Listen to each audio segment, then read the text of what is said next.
Broadcasting from the business capital of the world, this is the Podcast Business News Network. Welcome back, everybody. We are just a few weeks away from the start of spring. Many of us thinking about the proverbial spring cleaning, just getting rid of clutter, purging, feeling fresh again. What about a redo or maybe a renovation, a remake? I wouldn't suggest doing that alone. I've got somebody that can help you out with that. But interestingly, she takes it from a different angle and how it can really emotionally, physically support you by having your place organized and feeling like it truly fits you. I love what we're going to call this today, getting candid through chaos. And I think if you just picture one room in your house, there's a chaos spot in there. I guarantee it. Kristiann joins us. Welcome. How are you doing? I'm good. How are you? I'm just looking in your background and it's so neat. I love it. Thank you. This is my safe space, my Zen den, I'll call it. It looks so good. It looks like it looks like a Zoom background. It's real.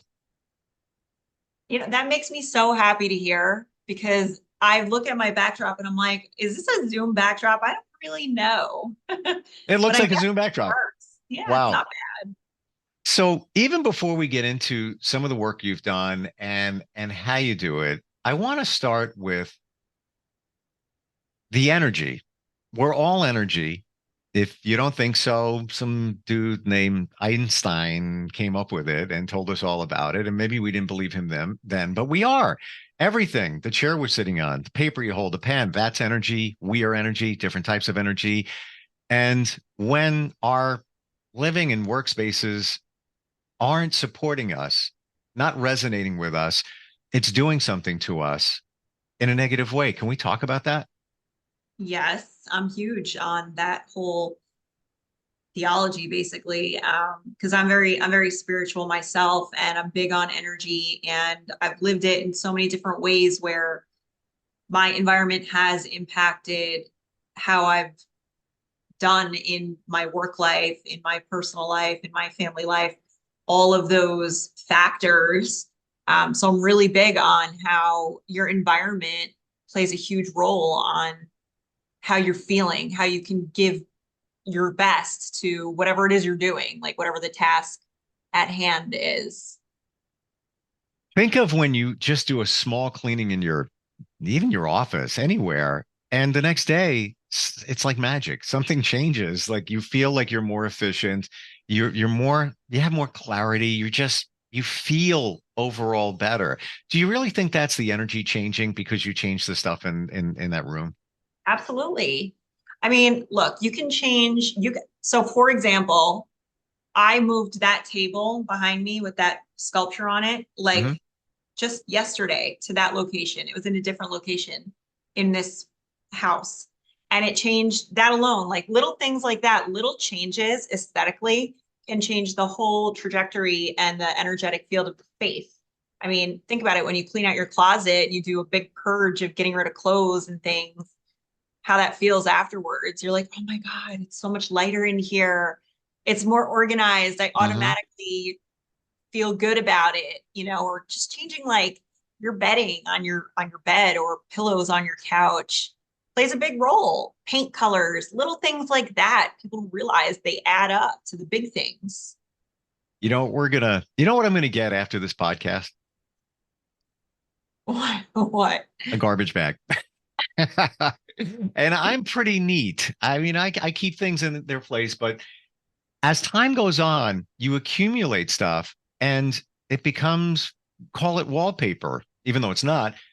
You just pass by it and it's there. And until you remove it or move it, you're not going to realize it. You need to take that step and move yourself forward. Uh, I'm going to be honest. I'm almost afraid that you said that about that one sculpture because I was like, where's she going to go with this? And it's like, all right, why do I have that there? Why do I have that there? Do I really need that there? What about that over there? The challenge that we have of letting go, why do you think that is? Why can't we just get this stuff down, put it somewhere, throw it out? Why do you think we have this attachment thing going on?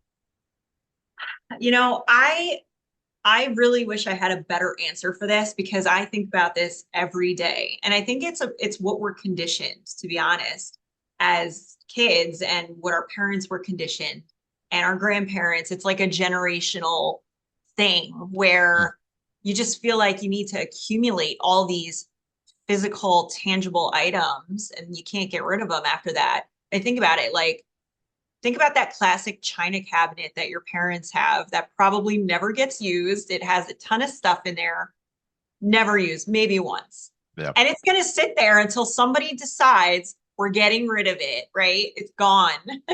I never got that. I never understood it.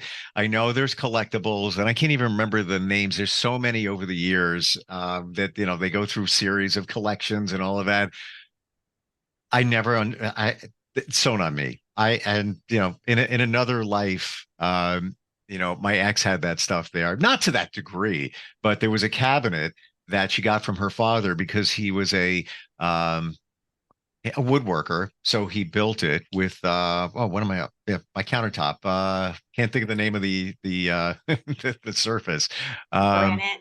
Formica. And he was a Formica guy. So had that in the middle of my living room. And then of course you got to put something in it. So then there's random stuff on shelves. All of us put a bar there. Do something useful. I don't know. I never got that. But yes, you're right.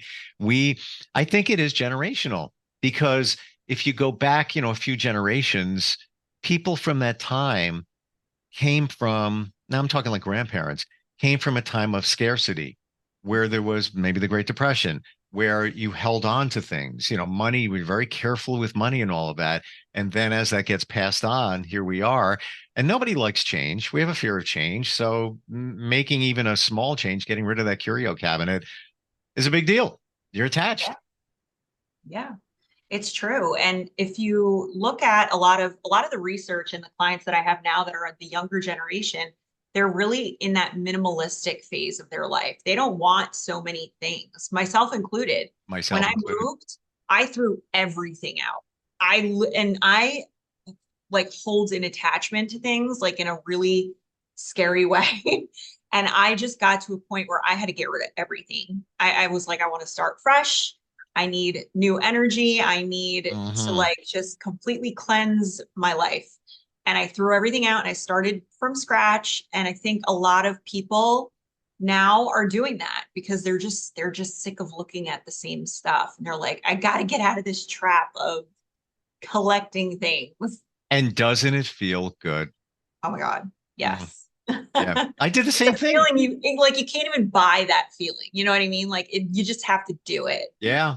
I moved. It's coming up on 2 years and like 4 months. So downsize in between houses, not the right time. I had an offer on one and right away, and it just didn't seem right. So I put the pause on that. So I'm in a place now where it is the style. I made it minimalistic and just getting rid of all that stuff. And I have a small storage shed and it's very, very inexpensive. And the stuff that I kept is in there.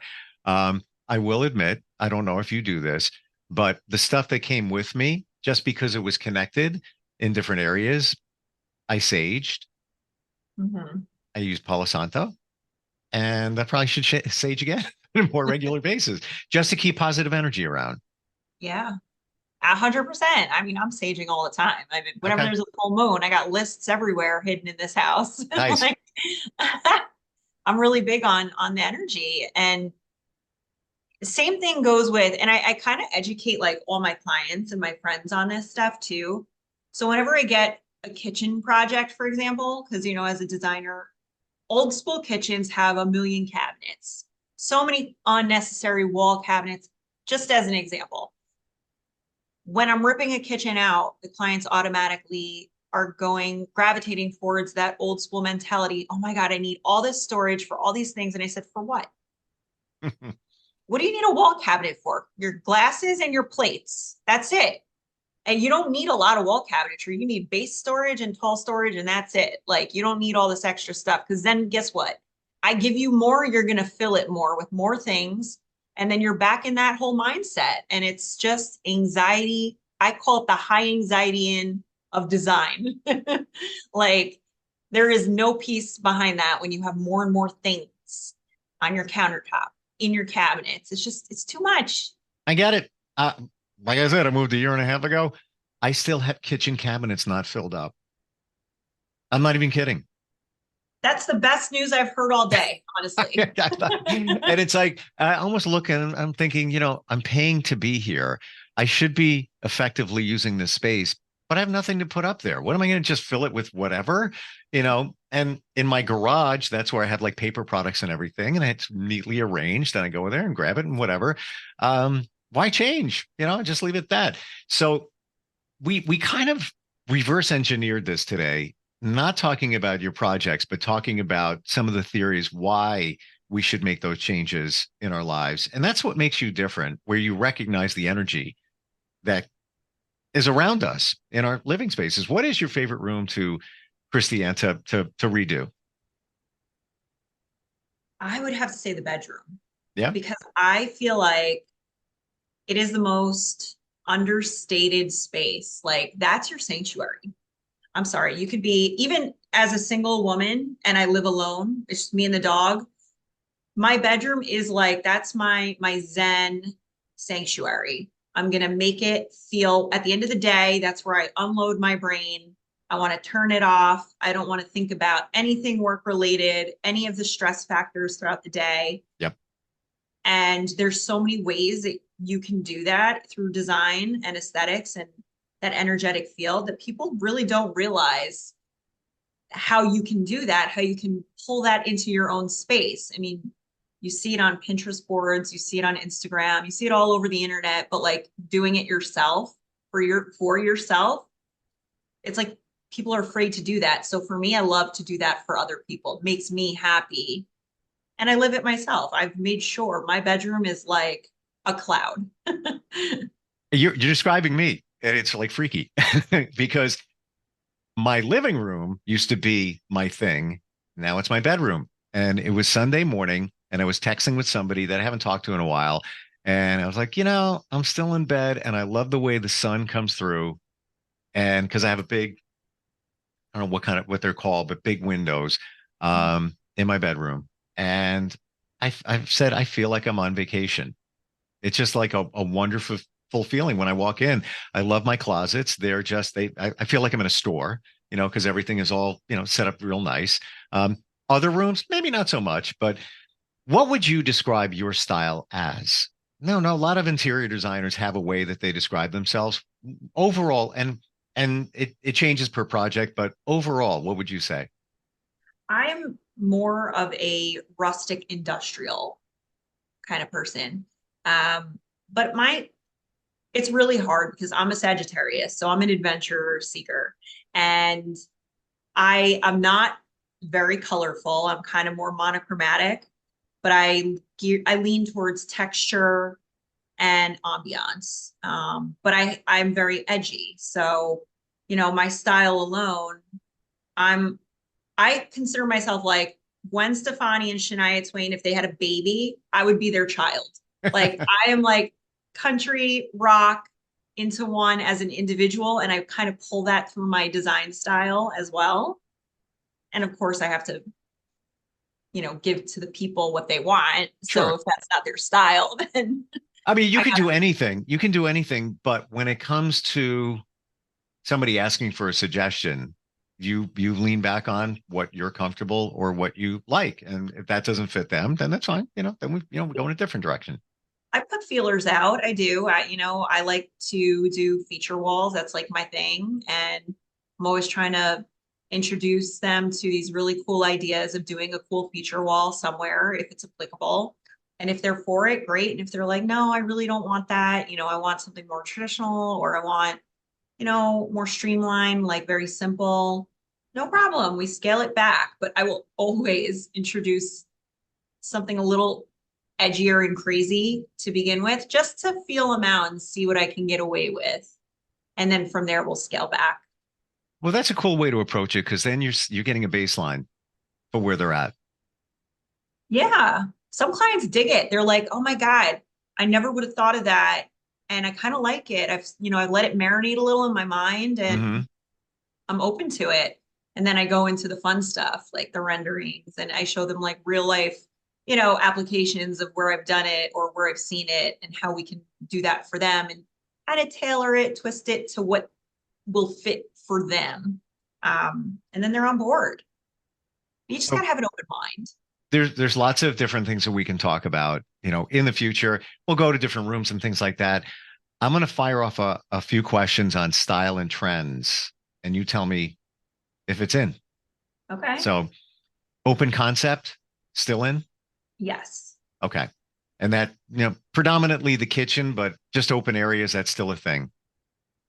It is. And ironically, after the pandemic, it kind of started dwindling down a little bit because people were so in each other's lives and businesses being stuck at home that it got to a point where that was my busiest season.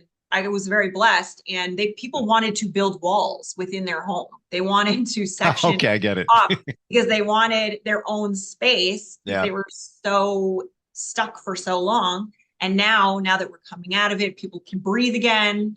We're back to that open space concept. Gotcha. Yeah. It's so funny when you think about that. It's like, I don't want to deal with you. I'm putting up a wall. There it is.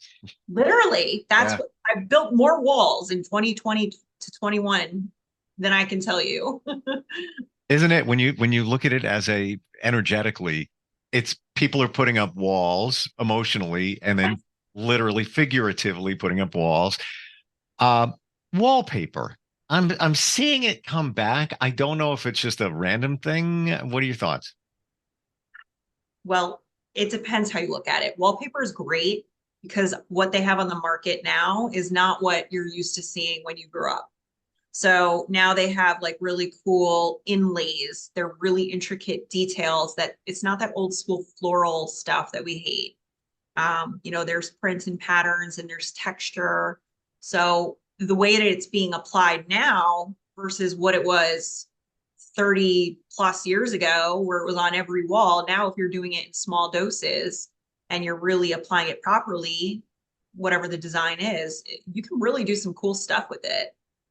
So it There, is coming a trend again. It's coming back around. I'm seeing more of trying to describe this, but more of a industrial feel to the wallpaper. Like you could put it in the bathroom and there's wallpaper from a distance, may even look like tile, or it maybe have like a silvery tone, a gray tone to it.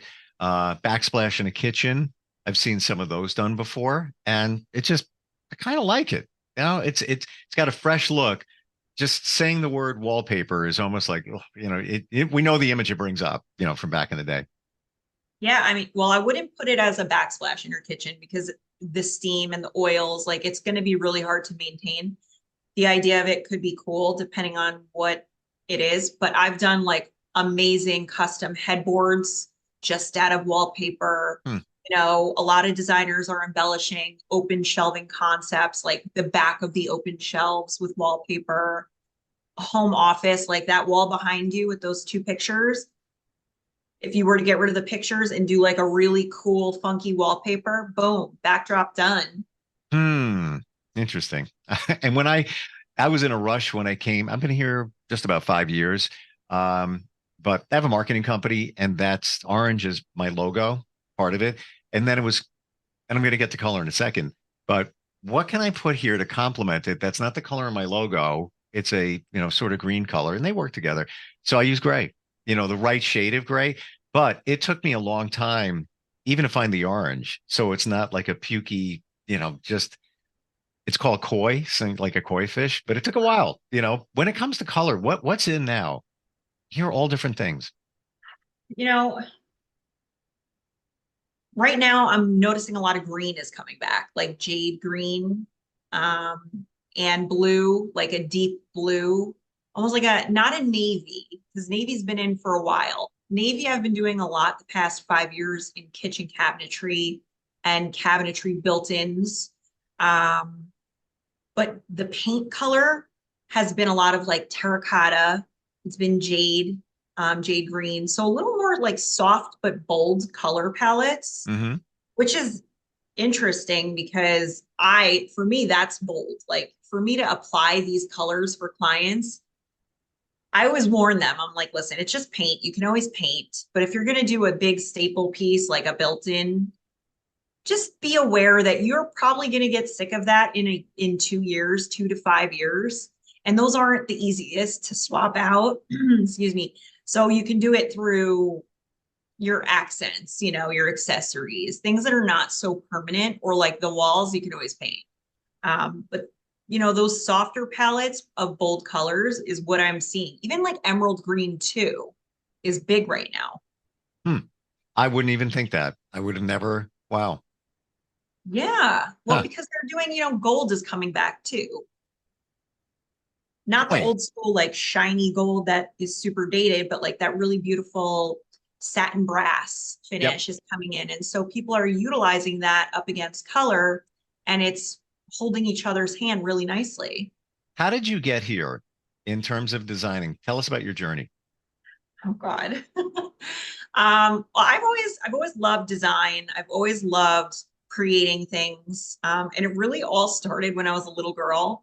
I had that Barbie dream house, and my grandmother would send me boxes of lace. She worked in fashion and in textiles. So she would send me boxes of lace, and I would, for hours and hours, tie and tape like Q-tips together and make curtain rods and wrap them with lace and things and like embellish this Barbie house. I would build additions to this thing like out of shoe boxes. My dad was a contractor. He still is. I'd move the house furniture around every time they left for work. They'd come home to like a different styled house, and they would get so mad at me, my parents. But I was a bored kid, so I would just use that time to build my creative Mm-hmm. reflexes. And then actually I wanted to do fashion design as I got older. And then I decided, I don't really know much about fashion. I just wear what I like, and I don't care so much about it. I like to build things, and I did birdhouses as kids with my dad. And I have that lineage. So I pursued it, and that's kind of how I got to where I am now. Wow. Your parents must have truly loved you because our daughter makes her own toys. We don't have to buy her accessories for the Barbie house. She's already done it. Really, I really have. It's Wow. pretty wild. Do you do you feel you have a little bit of intuition when you are designing? When somebody you work with somebody like you're like a certain vibe relationship going on there with them? Oh yeah. Yeah. I mean, I would be lying if I said there wasn't a job or two I've taken in my career that gave me the ick immediately, where I had a really sick feeling in my gut. And I'm like, this is just going to be so bad.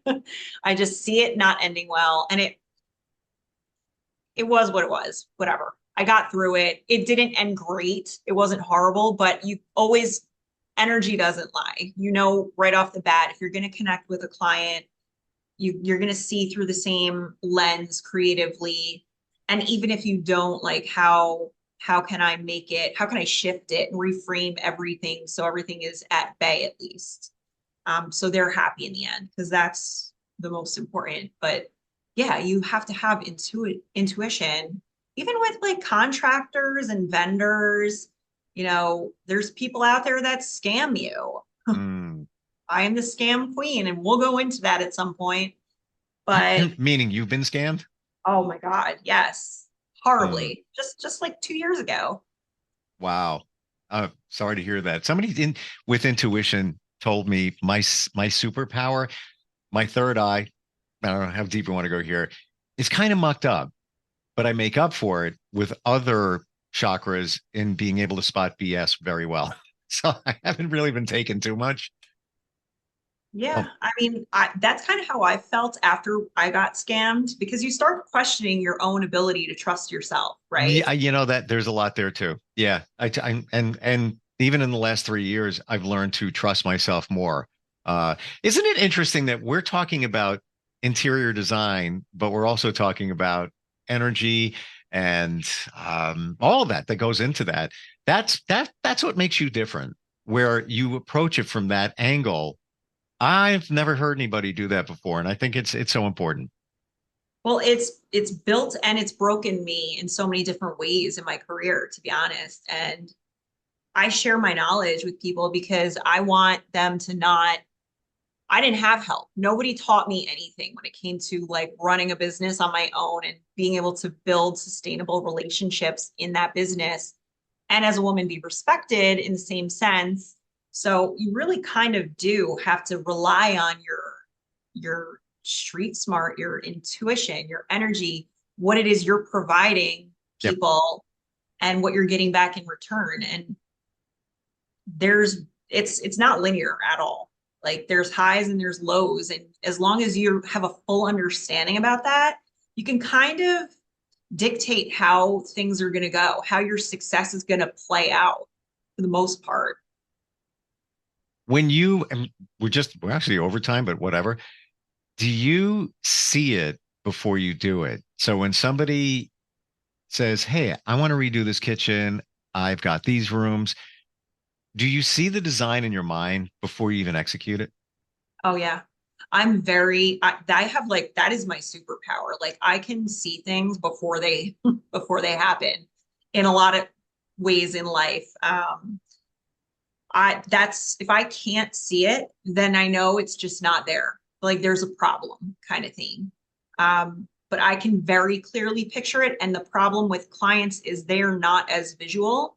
So I have to find a way to project it onto them to make them understand. And then it goes into like, 3D renderings and programs and things like that. But you kind of like, I've gone as far as like building like 3D things out of cardboard just to make it come to life, to give them that visual. But that is pretty much my superpower. So how do we engage you? Somebody's thinking about making some changes. Spring's coming. Maybe they're doing a complete remodel, maybe some type of renovation. How do we connect with you? And is it a free consult initially just to even Yeah. talk it out? Yeah, absolutely. It's always a free consult. You get 30 minutes of time to kind of lay out your project, talk to me about it, let me know what the pain points are.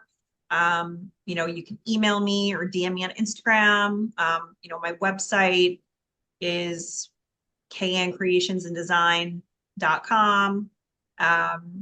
There's many ways that you can reach me. I mean, I get people that DM me all the time just asking me like paint color questions.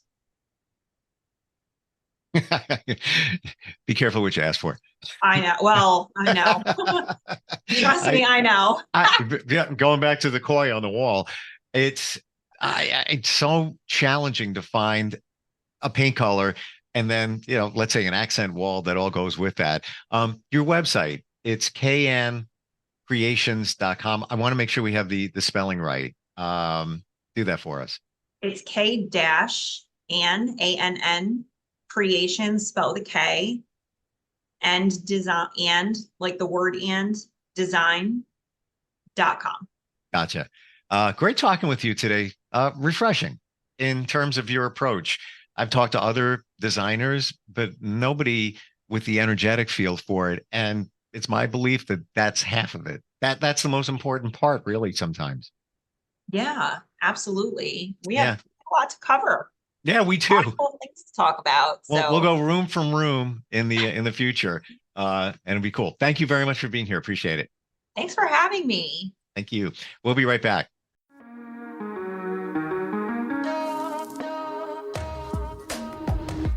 Broadcasting from the business capital of the world, this is the Podcast Business News Network.